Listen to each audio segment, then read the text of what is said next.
Ya, alhamdulillah kampanye Sadar Arsip yang kita lakukan ini berjalan dengan lancar. Berharap dengan kampanye ini masyarakat maupun instansi pemerintah dapat memahami bagaimana pentingnya arsip. Arsip ini, dalam pengelolaan arsip ini tentu ada tahapan-tahapan, mulai dari penciptaan arsip, penilaian arsip, kemudian penyusunan arsip sampai dengan pemusnahan arsip. Seiring dengan hal tersebut juga pembenahan arsip-arsip yang lalu juga perlu dilakukan, sehingga yang bernilai juga itu dapat diserahkan ke Dinas Perpustakaan dan Kearsipan Pemko Kota Langsa.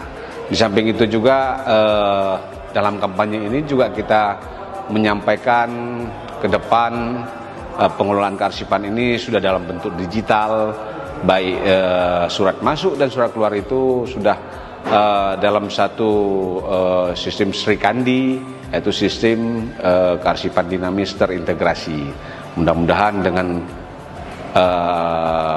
penataan kearsipan melalui Sri Kandi ini bisa mempermudah dalam memberikan pelayanan kepada publik.